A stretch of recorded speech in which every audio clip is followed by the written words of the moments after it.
Ok, dans cette vidéo, je vais te présenter la chose la plus importante qui m'a permis de passer de faire des closings à 1000 euros avec des paiements en plusieurs fois, à faire des closings à plus de 3000 euros one shot à seulement 17 ans, tout ça en l'espace de seulement quelques mois.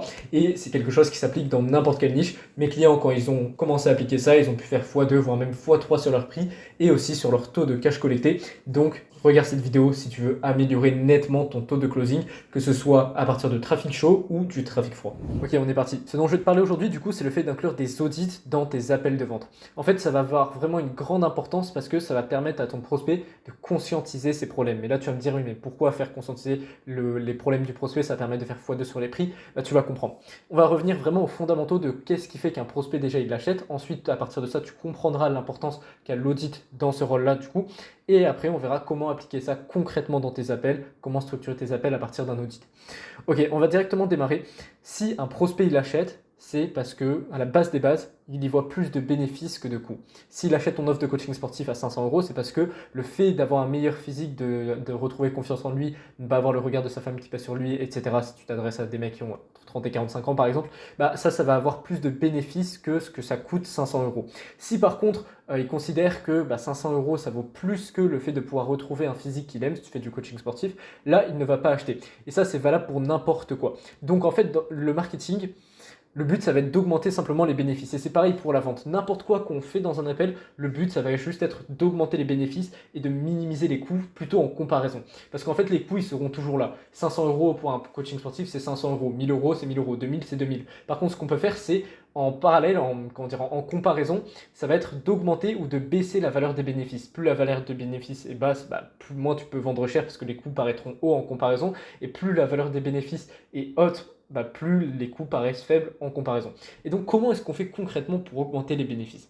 Tu as plusieurs trucs. Déjà, tu as accentué la douleur de la situation actuelle, la volonté de changer. Donc ça passe notamment par creuser les douleurs et lier ça au fait d'avoir un accompagnement. Par exemple, si je te dis payer 500 euros pour un programme sportif, si c'est vraiment important pour toi de changer physiquement, tu vas me dire, ok, c'est un programme sportif, c'est important, mais je ne suis pas prêt à investir 500 balles ou 2000 balles, tu vois. Par contre, si je creuse les douleurs, que je comprends pourquoi est-ce que tu recherches un coaching sportif et que, imaginons, par le passé, tu t'es fait harceler à cause de ton physique et que je te dis que avec l'accompagnement qu'on va voir ensemble, tu auras un physique qui fera en sorte que tu ne te feras plus jamais harceler, là, 500 euros, ça paraît beaucoup plus faible en comparaison, tu vois. Donc, plus la douleur est profonde pour le prospect, plus proportionnellement parlant, il va être prêt à investir de l'argent. Et plus aussi la volonté de changer, l'urgence de changer cette situation-là est présente, plus il est prêt à investir de l'argent. Mais aussi, il faut accentuer les bénéfices de l'accompagnement. Tu vois, à quoi est-ce que ça va servir un accompagnement et pourquoi est-ce que ça va lui permettre de régler cette situation. Donc l'audit en fait doit être couplé au fait de mettre en parallèle ça avec des douleurs. Tu vois, c'est pourquoi est-ce que finalement tu es sur cet appel-là, quelle est ta douleur littéralement profonde et pourquoi est-ce que mon accompagnement va te permettre justement de combler cette douleur-là. L'audit, vois ça simplement comme un diagnostic. Quand tu vas chez un médecin, il doit d'abord te faire conscientiser les problèmes et même lui, en fait, il doit comprendre quel est ton problème avant de pouvoir te donner une solution, avant de pouvoir te donner un traitement. Il ne va pas aller dans la salle d'attente et dire toi c'est Doliprane, toi c'est un Smecta. Ça ne fonctionne pas comme ça. C'est exactement pareil avec toi. Et le fait de comprendre les problèmes de ton prospect, de lui faire conscientiser parce que lui-même, s'il est sur cet appel-là, c'est parce qu'il a des choses qui le bloquent. En fait, ça va faire largement augmenter la valeur de ce que tu fais. On y reviendra après, mais la personne qui identifie précisément ton problème, c'est la personne qui est la plus apte à le résoudre. De ton œil d'expert, en fait, tu dois savoir identifier ce qui bloque et le faire conscientiser au prospect. Rappelle-toi qu'il est sur l'appel parce qu'il a un problème à résoudre. S'il avait déjà identifié ce problème-là, il aurait déjà trouvé la solution. Peut-être qu'il a déjà une petite idée. Il se dit, mais je sais qu'il y a ça qui me manque. Peut-être qu'il y a ça qui va pas. Mais il n'a pas une vision aussi élargie que toi, tu vois. C'est comme s'il avait un spectre limité à 100 degrés, ou enfin, même là, c'est bien moindre, c'est peut-être 50 degrés, tu vois. Et toi, tu as un spectre qui est à 180 degrés limite, tu vois. Genre, tu vois bien plus large que ton prospect, donc tu peux aller beaucoup plus loin, mais c'est logique parce que c'est ton domaine d'expertise. Exemple, si un prospect, moi, il vient en appel et qu'il me dit qu'il n'a pas assez d'appels de vente, peut-être qu'il peut se dire, il y a un problème dans ma prospection. Tout simplement. Mais c'est quoi comme problème dans la prospection?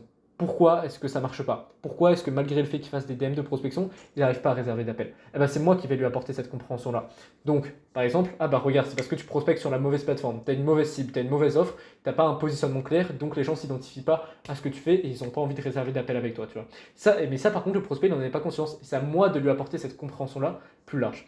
Ça, c'est adaptable à toutes les niches. Que tu sois dans une niche productivité, peut-être que ton prospect il pense que c'est, je sais pas, juste allez, le fait d'améliorer un petit peu sa qualité de sommeil qui va faire en sorte qu'il va régler tous ses problèmes, et toi tu lui apportes une compréhension beaucoup plus élargie de tout ça.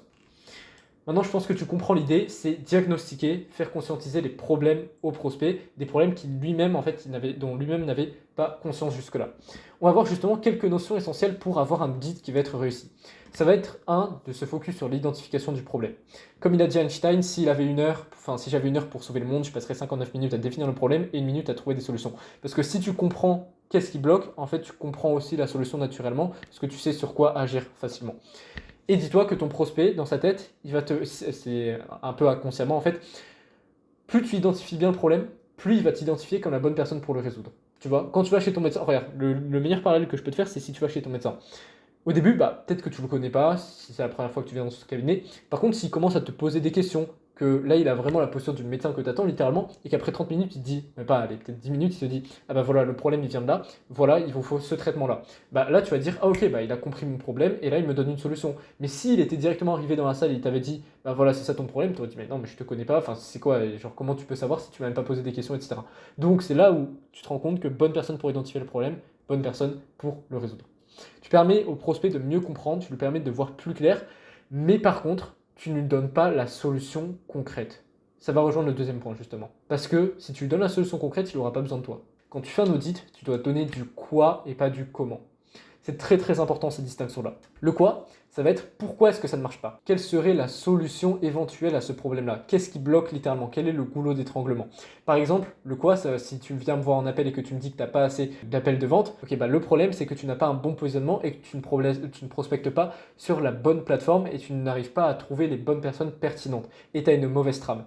Voilà, ça ce serait le quoi. C'est le problème, il vient de là. Et donc, la solution, c'est il faut que tu aies une meilleure trame. Mais je ne te dis pas comment le faire. Si je te dis, il faut que tu aies une meilleure trame et regarde, j'ai fait une vidéo sur ça. Et il faut que tu aies un meilleur positionnement et regarde, j'ai fait une vidéo sur ça. Et après, tu peux aller regarder lui sur YouTube, etc.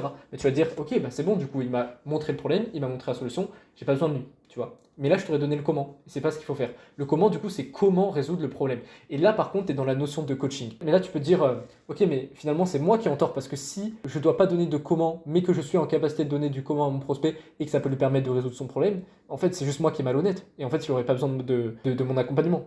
Et en fait, si. En fait, le problème, c'est que si tu donnes trop de comment, tu donnes l'illusion au prospect qu'il peut le faire seul. Et j'insiste bien sur l'illusion qu'il peut le faire seul. Parce que c'est pas en 1 heure, honnêtement, que tu peux régler le problème d'un prospect qui est profond, qu'il a depuis plusieurs mois, voire même plusieurs années.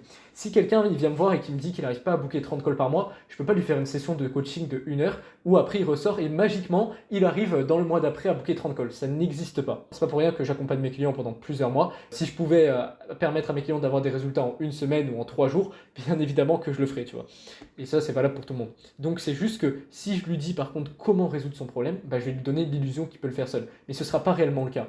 Il va juste sortir de cet appel, il va faire ce que je lui ai dit de faire, il va se dire c'est bon, j'ai la solution. Au final, il va appliquer, dans 1 semaine, il n'aura aucun putain de résultat. Parce qu'on n'aura pas traité le problème à la racine, et moi je lui aurais donné l'impression qu'effectivement on a traité le problème. Donc en fait, tu desserres plus ton prospect à long terme que ce que tu lui sers en lui donnant du comment. Donner du comment, c'est ni bénéfique pour toi parce que tu perds un client, et c'est ni bénéfique pour ton prospect parce qu'il ne va pas avoir de résultat, parce que 1 heure, ça ne suffit pas pour traiter un problème profond, où tu peux le closer sur plusieurs milliers d'euros, un coaching de plusieurs mois.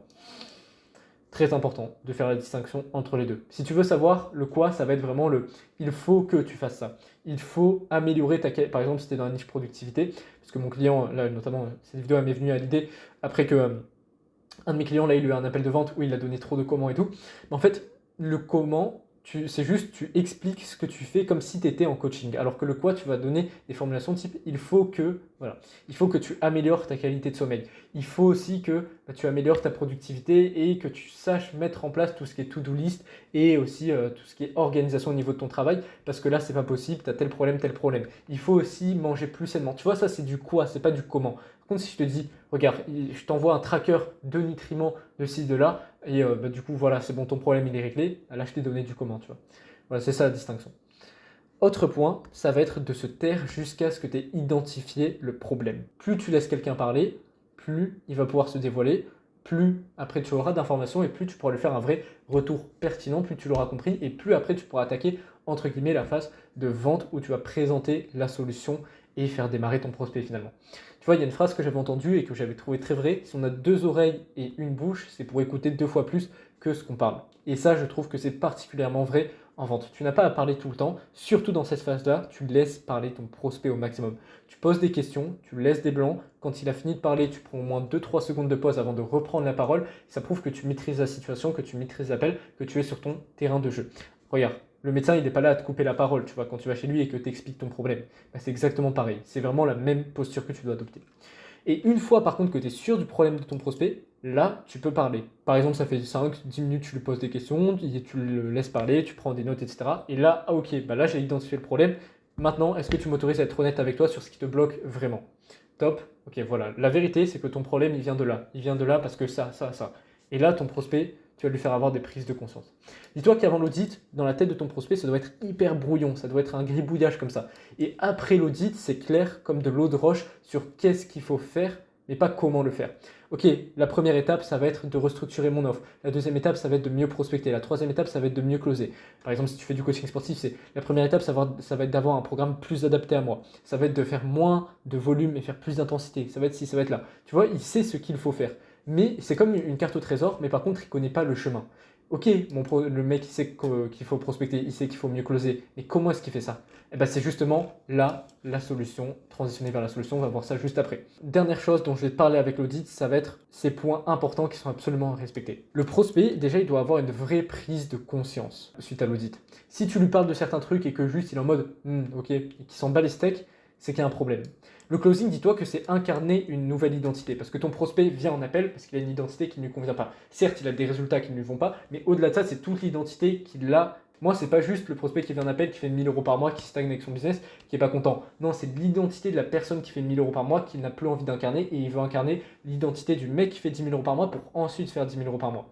Donc, qui dit nouvelle identité, dit aussi faire avoir un nouveau mindset à ton prospect. Et quand tu lui fais prendre conscience de ce qui le bloque, enfin quand tu identifies ce qui bloque, en fait tu lui fais avoir une prise de conscience.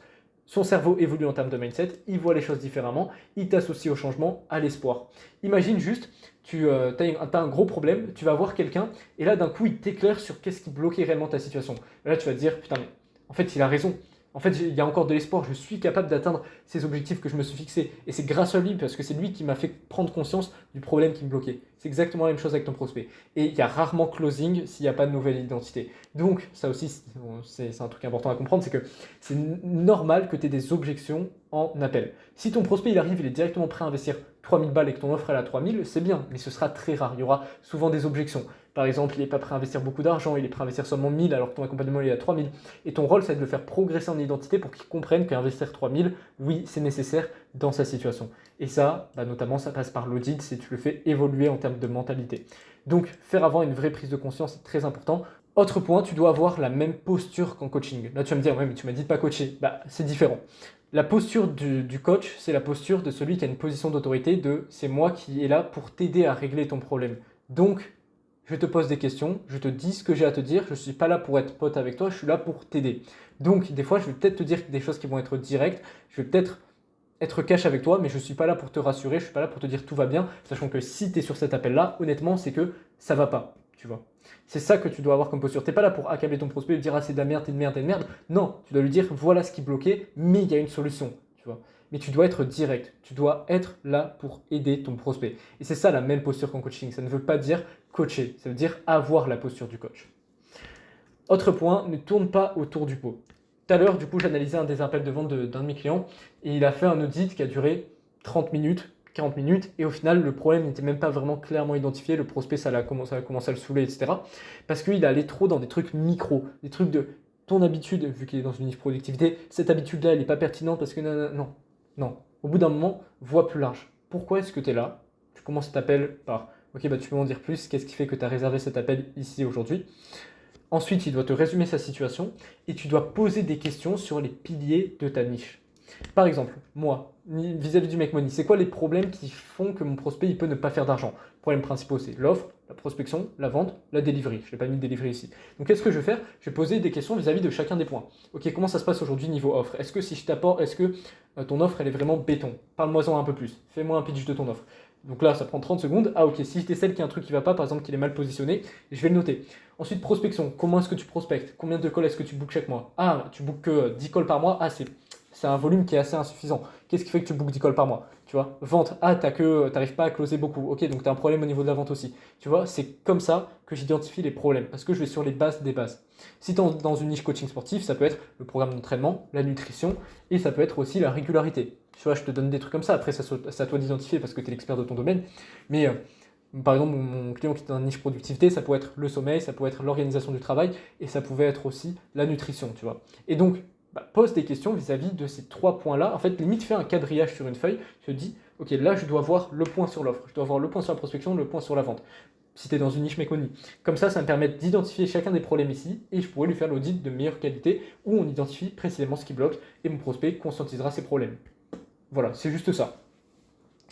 Ok, autre point, le prospect doit conscientiser l'importance du problème, surtout les prospects froids. Ça rejoint ce que je te disais ici, il doit avoir une vraie prise de conscience.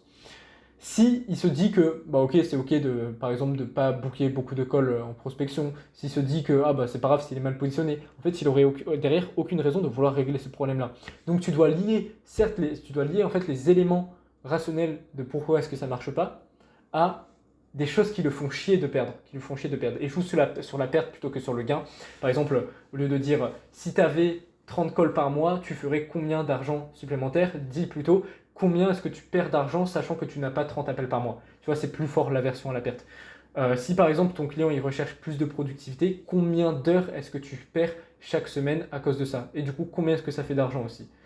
Si par exemple il cherche à avoir des résultats rapidement en coaching sportif, combien de temps de progression est-ce que ça te fait perdre le fait d'avoir un mauvais entraînement qui ne s'adapte pas à toi, qui n'est pas progressif, etc. Combien de temps ça te fait perdre tout ça? D'accord, ça te fait perdre 5-6 mois. Est-ce que tu es OK à l'idée de perdre 5-6 mois ou est-ce que tu veux changer ça? Ah non, je veux changer ça. D'accord, pourquoi est-ce que tu veux changer ça? Ok, maintenant viens, on trouve une solution. Tu vois, c'est comme ça que tu dois l'amener. C'est élément qui bloque et lié à un truc qui fait chier ton prospect pour qu'il conscientise à quel point c'est important de régler ce problème aujourd'hui. Comment ça l'affecte?